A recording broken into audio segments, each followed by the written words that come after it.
Well, today we are very privileged to have Secretary of State Mac Warner and several members of his staff on today because the primary election, the date has been moved, and we want to make sure that everyone is registered who's eligible to be registered and that the election is accessible to everyone and the different steps and some of the deadlines and things. And so I just thank you very much, Mr. Secretary, for taking time out of your schedule and bringing your staff on as well to provide this very important information to all the people we serve in West Virginia with disabilities and anyone else who might be listening in their staff. So thank you very much.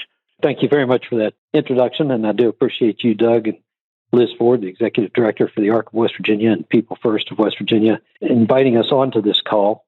I do have my team with me, and I want to make sure that everybody's aware of these players because they are key to making sure that this election is run just as efficiently as possible. And they are always available to anyone who hears this call about anything elections related. So Chief of Staff is Chuck Flannery. Brittany Westfall is my elections director. I'd say she's the best in the country. A lot of experience there, a lot of moving parts, and she's just pulling this off, even with all the changes, in a most fabulous way.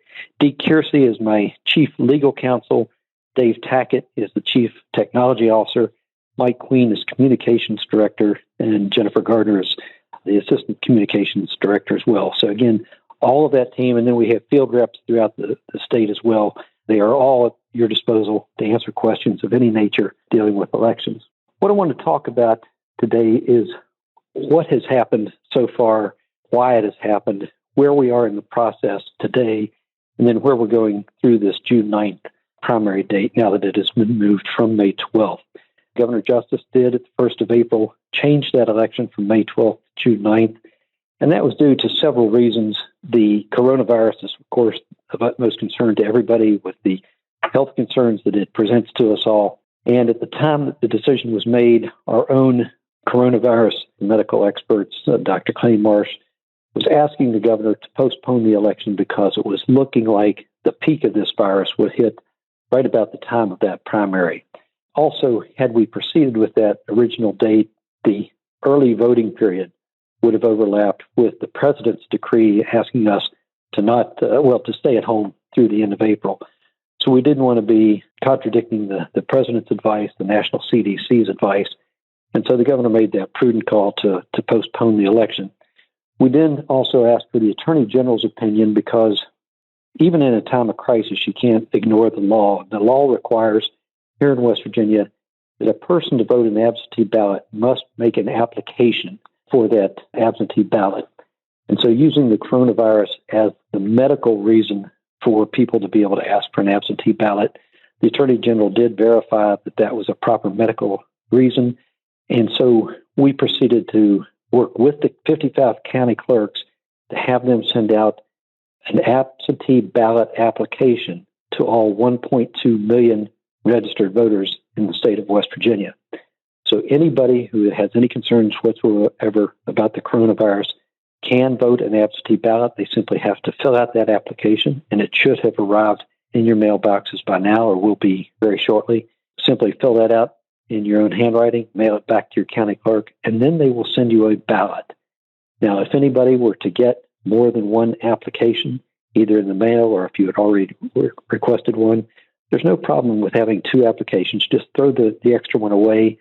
Or if it came to your address but was addressed to somebody else, then write return to sender on that application and send it back to the clerk so the clerk knows that that person perhaps needs to be taken off the roll or an address correction made. Now, you don't want to get two ballots. If you got a ballot, then we've got a problem. Or if you get a ballot and then you decide to vote in person, take that ballot with you. If you get an extra ballot, nobody should, but if you were to change your mind after you've asked for an absentee but then decide to vote in person, simply bring that ballot back to the polling location during early voting or on election day, and that ballot will be spoiled and you can vote in person.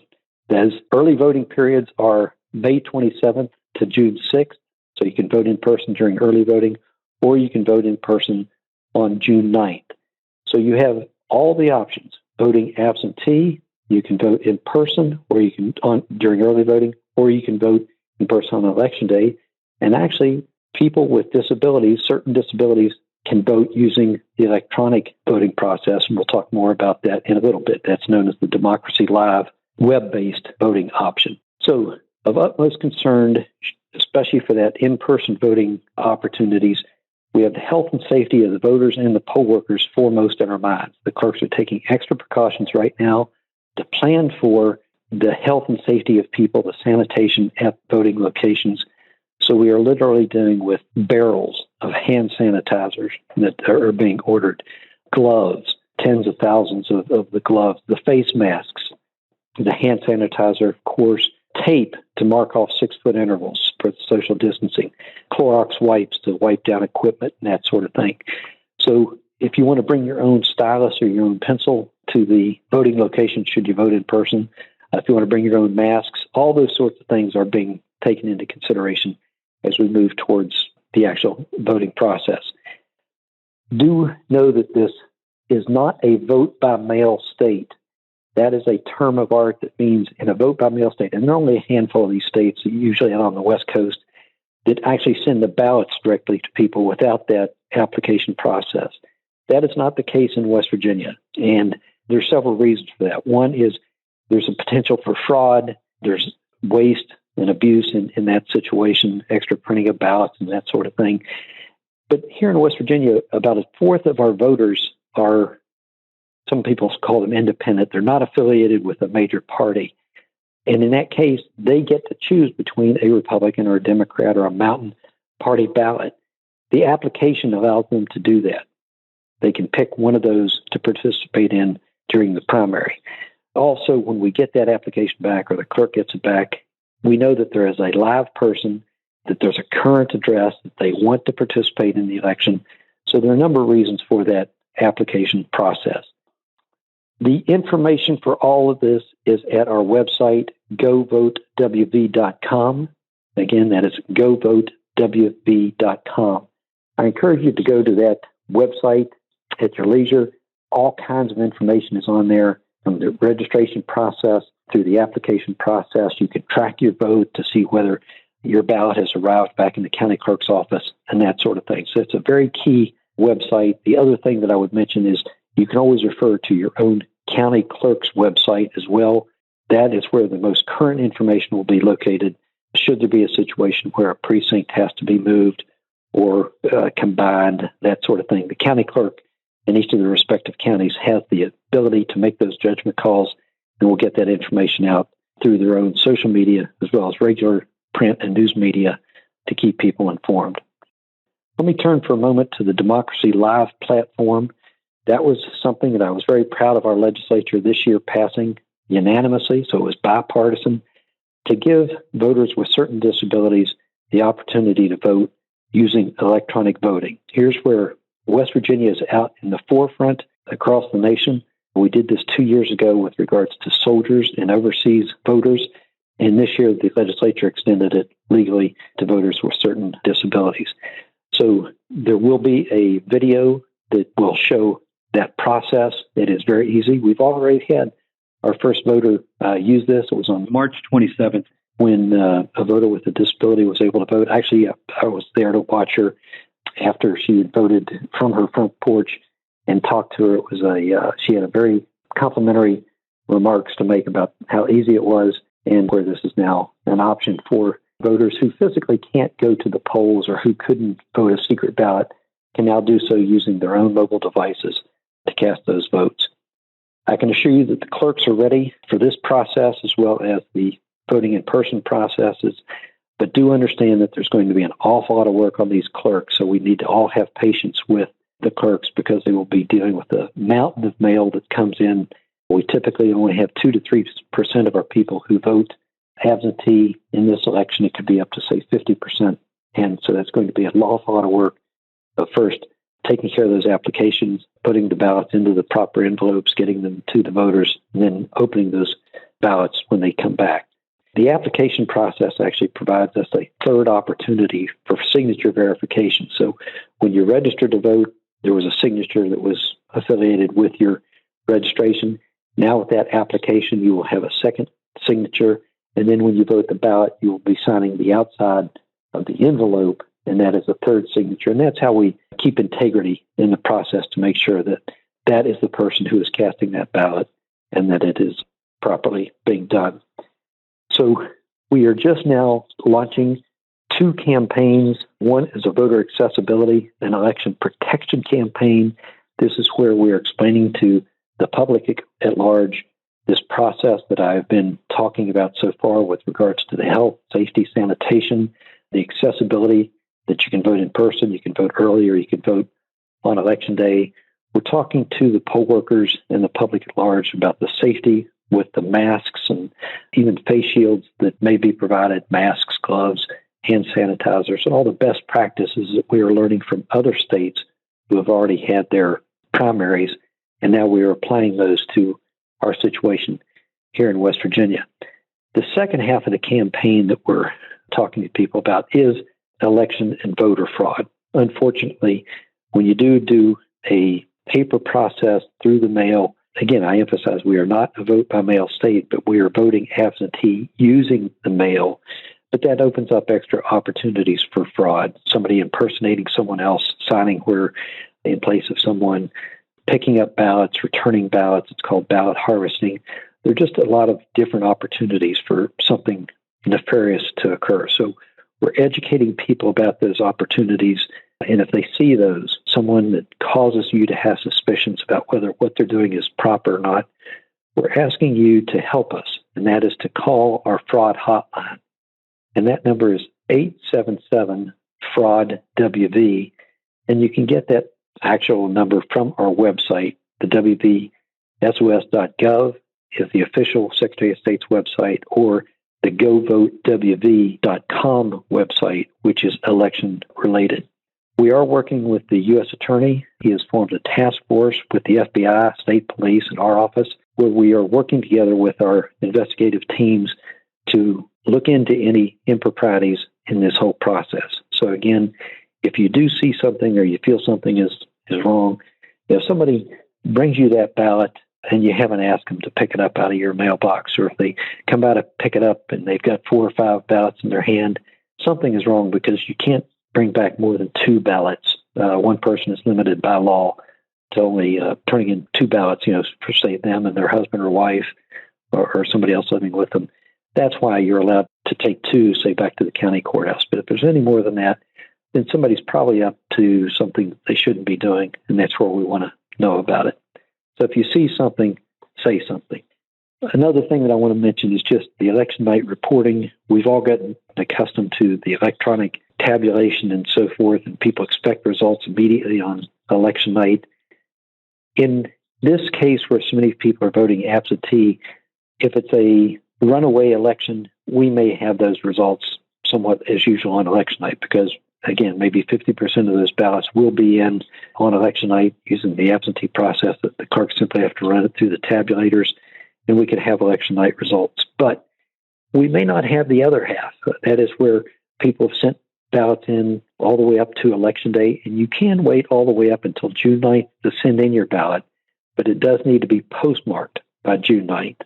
Well, you can imagine those don't even arrive back in the county clerk's office for several days. So I can just refer you to the state of Wisconsin. It was about a week before they could give the results of their election. It may be about that long here in West Virginia, especially if the race were to be close. I do want to mention it is a very important election. 3 of the 5 Supreme Court races in West Virginia will be decided on June 9th. All the magistrate, all the judicial offices, the school boards, the levies, those nonpartisan races are decided in its final form on June 9th. There's no general election or runoff in those situations. So I do encourage everybody to participate in our elections in one of those 3 forms, or actually 4 forms: the absentee ballot process, the Democracy Live for certain voters with disabilities, with the early voting that's May 27th through June 6th, or on Election Day, which is June 9th. June 9th will be a state holiday, and if you haven't registered yet, or you want to change your registration or update your registration, you have until May 19th to do that. So those are some of the key dates. Those are the key places to go to: the county clerk's office, or the govotewv.com website. And those are the only two trusted sources. There's a tendency for a lot of people to be on social media, to look at Facebook and other social media platforms for information. And I just want to warn you that in this situation, it is so fluid. There's so many changes and opportunities for dates or times or locations to be manipulated. And I will say this, there are some bad actors out there in the world, Russia, China, North Korea, and others, who are using the COVID-19 or the coronavirus situation to put out misinformation, to put out wrong information, to try to cause uncertainty or cause people to question the outcome of the election here in the United States. So there are several reasons that you have the social media, which sometimes can inadvertently put out wrong information. So I can't emphasize enough relying on the Secretary of State's website and your county clerk's website for your election information. Once again, everything election related can be found at govotewv.com. So with that, those are the main things that I wanted to discuss today, and I will turn it back to Liz or Doug. If anybody has a question or something else they want more detail, as I said, I'm glad to answer it, or anybody of my staff that's on the call. So I'll turn it back over to you. Well, thank you very much. That was great information, and we know that it's important for the people that we serve here at the ARC and through People First of West Virginia. The question that I have is, why is it important for people with disabilities to have access to voting in West Virginia? Well, we always talk about every vote counts in an election. And by way of example, in Virginia a couple of years ago, the actual balance of control between the Republicans and Democrats was decided by a coin flip. The election had come down to an absolute tie through recounts, and they had to decide by the flip of a coin. That just emphasizes every vote does count. But I want to emphasize, to answer your question, every voter in West Virginia counts. And so for too long, some voters with disabilities have had difficulty, either one, in actually getting to the polls, or perhaps if they got to the polls, perhaps they weren't able to vote a secret ballot because the equipment may have been too high. They may have needed to ask somebody else to come help them cast their vote. And everybody in America is entitled to not only vote, but to cast a secret ballot. And that's why we're moving ahead in West Virginia with the Democracy Live platform and giving voters an ability to use their own mobile devices if need be. Now, I will mention this. The gold standard in elections is to vote in person at a precinct that is run by bipartisan trained poll workers, and to do so with a verified voter paper trail and a tight maintenance list maintenance, so only those people who are registered are able to vote. And even with a voter ID, that's the gold standard, and we want to get back to that as soon as possible. But given the coronavirus situation, we need to offer people an opportunity to vote outside of a voting location. And so we're here in West Virginia trying to give people as many options as possible to make it easy to vote on the front end, even though it is causing a lot of work for the clerks on the back end. But I hope that gives you a feel for how much we're going to every length possible to include everybody in this process. Every person has that right to vote. And only when you give those people that opportunity to vote, then can we have confidence in our elections and in the elected leaders that truly the majority of the people wanted to represent them. So I hope that answers your question. And if you want further discussion, I'll be glad to take it further, Liz. It answered it very well, and I appreciate the resources and the thoughtfulness that has been put into this. And I know that our self-advocates appreciate that as well. Thank you. Well, and I want to give a salute to our legislature and our governor. This was the very first legislation that he signed this year. And I think it was due to the bipartisan nature of the legislation. Again, West Virginia was out in the front in the 2018 election doing a pilot program for the military, and it was highly successful. And that's when the legislature said this should be available to voters with disabilities. And I was so pleased that they passed it unanimously. And again, West Virginia now is being looked at across the nation as a leader in election technology and security. And it comes down to a risk-reward analysis.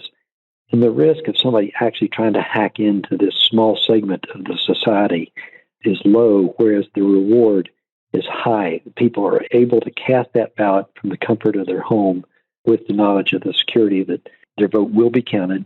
And it's just the way that the election system ought to work.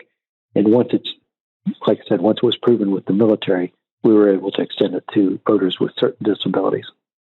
Could you further define certain disabilities? Because we serve a population that has intellectual, developmental, and related disabilities. And when they hear the word disability, they want to know, does that mean me? Does that mean people with physical disabilities so they can't necessarily get to a poll because they have a physical disability and it's mobility? What do you mean by certain disabilities? Could you define that for us a little bit clearer, just to make sure that people don't expect to vote electronically when they actually could use the other method? I'm glad you asked that, because that is a nuance that we do need to understand to make sure that people in the community understand. You hit the nail on the head when you said a physical disability. This is a limitation where somebody physically is not able to get to the polls or physically is not able to vote a secret ballot. This was part of why it was able to pass unanimously and quickly through both sides of the House and Senate and in both parties, because it was restricted. I think we're still dealing with, this is new technology, and we don't want to go too big too fast and have to have an election thrown out by a court or whatever. We're proceeding with due diligence in this process. And so they felt that this was back to that risk-reward analysis. The reward is high for those people who physically can't get to the polls. But if you're still able to get to the poll, that's why I mentioned the gold standard. That is the most secure form of voting, is in person at a precinct under the watchful eye of trained poll workers and so forth. So we want to continue to emphasize that as the way elections should be run, and only over time, with the acceptance of the mobile voting, the electronic voting. And by the way, folks, there's another nuance here. You can receive that ballot electronically, and if you want to, you can print that off and vote it in the normal fashion, put it in an envelope and mail it back if you're not comfortable with electronically sending it back. But where West Virginia, that's been done for years. It's been done in a number of states. The difference with this election in West Virginia, we are actually allowing people to send the ballot back electronically to their county courthouse. So there are nuances. I appreciate you bringing that up, Doug. And if there are other questions about that, I could get Deke, our lawyer, to explain it further. But yes, that was part of the legislation. It has to be a physical disability that prevents you from voting in person or voting a secret ballot. Thank you for that. You mentioned about, obviously, we're still going to be voting in person. We've had some people with disabilities who, for years, have worked as poll workers. Do you still need poll workers, and should they contact their county clerk? I saw that you're probably going to need more poll workers.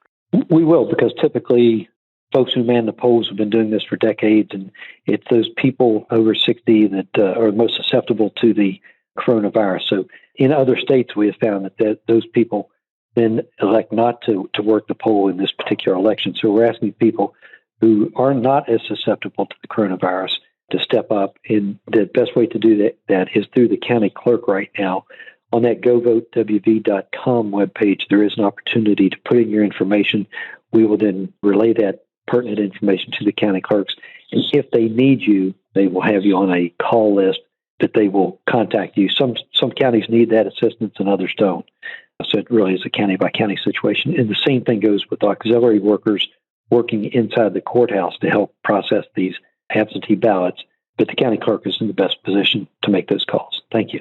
And we know that in many states, one of the problems that locales or states and counties and different places are having is that many of the poll workers are older and have been doing this for many years.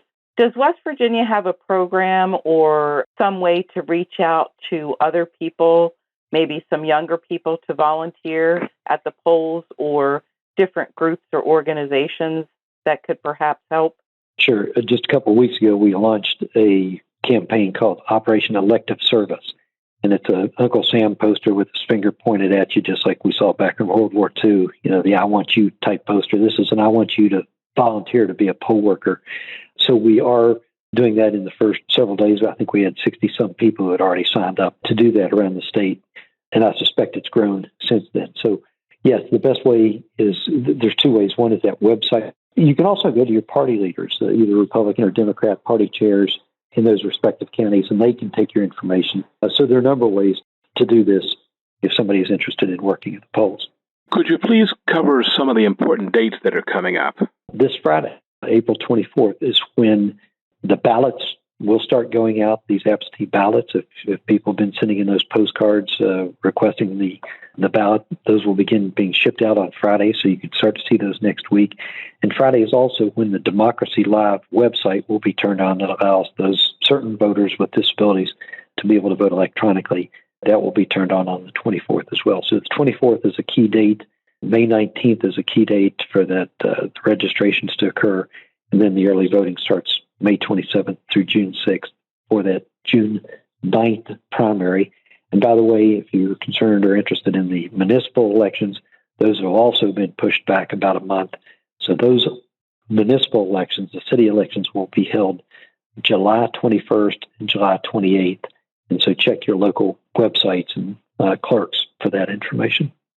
Well, let me just do one more thing here. We just happened to get in a day or so ago our continuing of operations plan. Here's another place where West Virginia is leading the nation with regards to a plan of continuing operations regardless of what happens, including the pandemic, but it could also be an electrical outage or an active shooter or any number of scenarios. We kind of took this idea from a series of exercises we did up at Harvard with the Belfer Center at Harvard, where we planned through different things that could interact or interrupt an election process. And we brought that training back to our clerks. And now we've developed what's really somewhat of a model for all the United States of how to deal with these situations. And each one of the precincts is going to have one of these plans available. But I mention that because of the way that West Virginia has been out in front with regards to election security and operations planning. We've hired a National Guard asset with a top secret security clearance to watch the cyber side of this election. We've already mentioned the disinformation that's out there, both purposely and inadvertently, to try to keep on top of that. And so people should be proud of the staff that they have working for them, both here in the Secretary of State's office as well as each of the county clerks. They were very interactive with us as we went to the governor with our recommendations as to how to pull this election off, to keep it as normal as possible, but give people the options to vote that we've talked about. The county clerks have been and their staffs have been very helpful in guiding this process. And then the governor himself was very cooperative in giving us those emergency rules and exceptions that allow this election to be pulled off. I think of a duck who's paddling underwater. He seems very calm on the outside, but underneath he's paddling like crazy. And that's what's been going on. And I think if everybody keeps that in mind as they go to the polls or they decide to vote, whichever way they do, just know that they're upholding the integrity of this whole process and keeping confidence of all of us in the election and in the leaders we elect. So take advantage of these opportunities that we're presenting and find one that's most comfortable for you. And then that's the best way of kind of putting it back on the Russians or whoever else is trying to mess with this election, is to say, we're Americans, we're West Virginians. You're not going to stop us. Not even a pandemic is going to stop us from voting in our God-given democratic right to elect our leaders. Very good. Well, we appreciate all this great information. We know that it's going to be really helpful to people that are listening. One of the things that we've been trying to do to help people that are listening to us is let them know that we know this coronavirus has been a bit of a challenge and it's difficult to be stuck at home. So everybody that we've talked to, we've asked them what they're doing to cope. So for instance, I like to listen to rock music loud and clean my house. That's a de-stressor for me. I wondered if you could tell me what you do to de-stress, and then we could go around to each of your staff members and they could share what they're doing to de-stress during this time. Well, when I get home on the weekends, my wife has a honey-do list ready for me.